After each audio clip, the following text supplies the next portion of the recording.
Is it possible that cooperation is one of the most important concepts for the human race? Without it, how far do you think we'd get at absolutely anything meaningful? Why is this man philosophizing in a board game video? Either or, that man's name is Benji, and this is 10 levels of complexity in cooperative board games.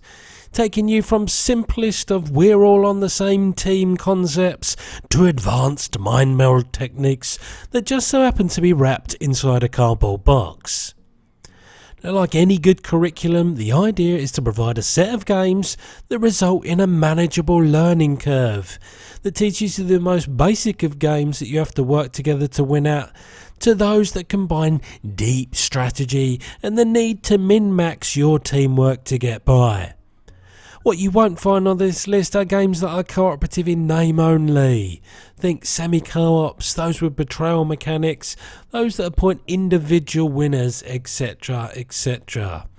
This is all about promoting that all-important synergy and harmony.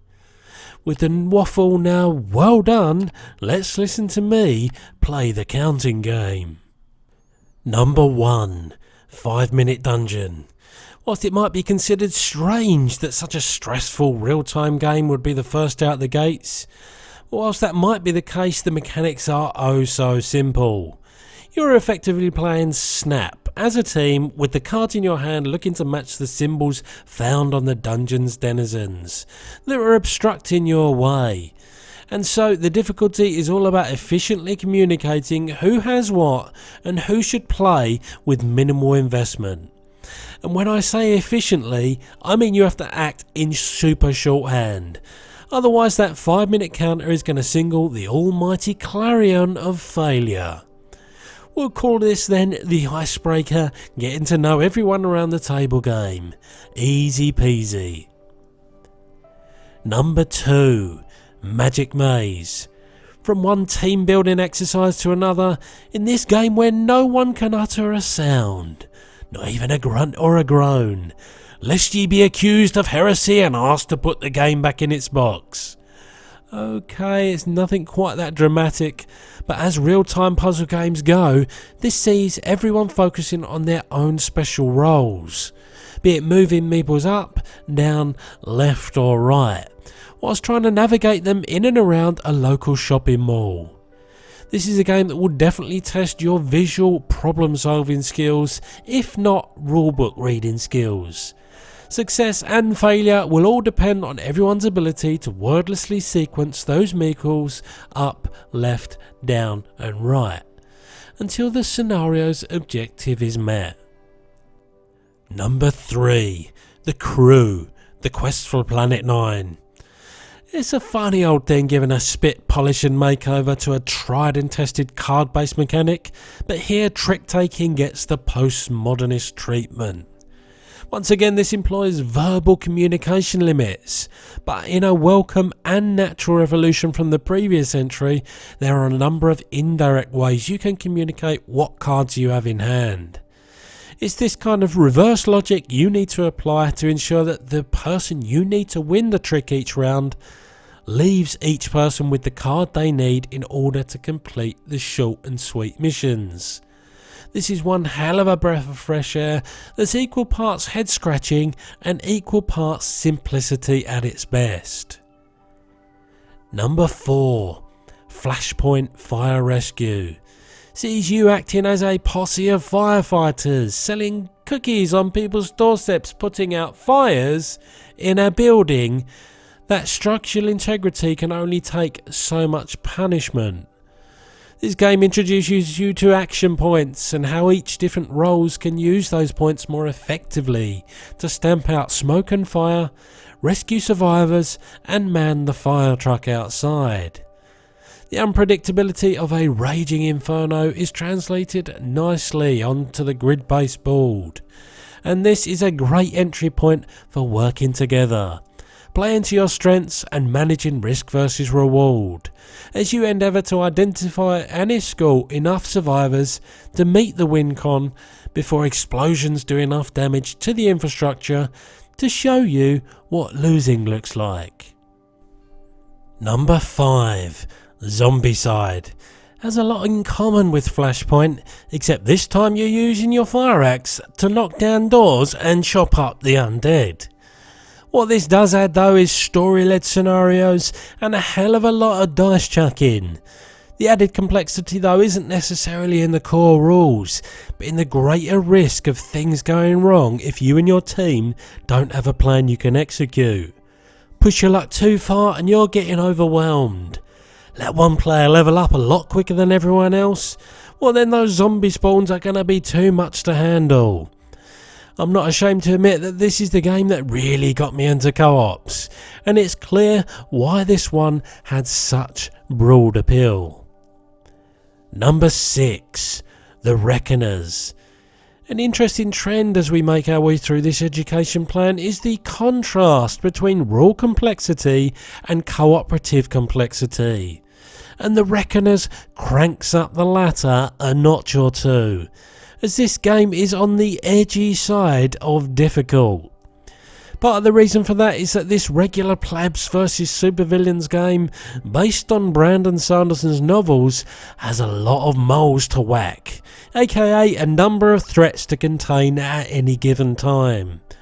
But as well, decision making that is designed to be carried out simultaneously. So instead of taking one player turn at a time, the idea is that this all happens at once.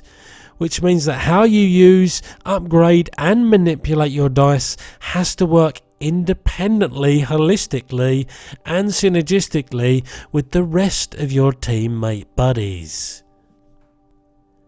Number 7. Eldritch Horror. Doesn't take the foot off the gas one jot in terms of difficulty. Taking H.P. Lovecraft and his Cthulhu mythos international is the name of the game here. It's also another example of keeping on top of and containing a bunch of different threats all at the same time. Here in the guise of the old gods and their lackeys. But unlike the Reckoners, it adds to it that mechanical complexity as well. What that means is you need to be switched on with both your understanding of the nuances of the rules, but also how you as an investigator can maximise the impact of your turns and contribute to the team. Jollying across the board, uncovering the weird and wonderful, and tackling dem fuglies in combat is all here. Don't do it in concert with each other though, and use getting wrecked. Number 8. Gloomhaven. That's right, the BGG #1 game in the whole wide world is and has been all this time a co-op strategy campaign adventure. Now, putting aside the huge amount of content in the core box, this is also a game that introduces you to rich strategic decision making.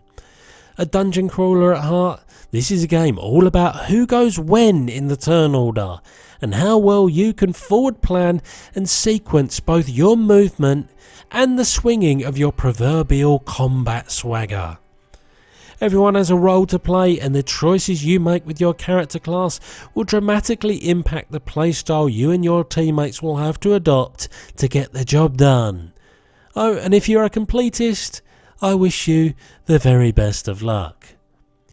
Number 9. Spirit Island is a scalable game that sees you take on the mantle of powerful spirits, looking to aid the local inhabitants and stem the tide of invaders looking to colonise the place you call home.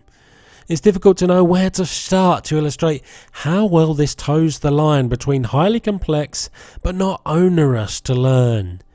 Basic area control meshes with a wealth of ways to manipulate who goes where and what does what, all the while signposting so much of what the invaders are going to do. But it's that open information that in no way belies the challenges that lay ahead for you and your gaming pals. Spread your influence across the board, enable your abilities before or after the invaders do their thing, and stem the tide.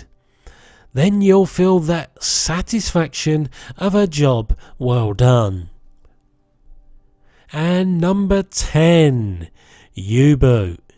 It's fitting, I think, that we end this list with a real-time game to bookend things.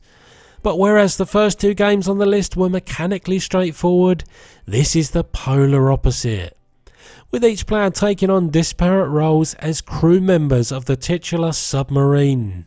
You have here a combination of everything that can make cooperative games so tension laden, but as equally rewarding when things go well. Yes, the app that's needed to play this worker placement game may take some of the heavy lifting away from the bookkeeping, but trust me when I say this is a rock solid challenge where each player around the table is playing their own little mini game and things all need to meet in the middle somewhere, somehow, in order to dance the victory dance. So there, ladies and gentlemen, you have a complexity evolution of cooperative board games in 10 roughly even steps.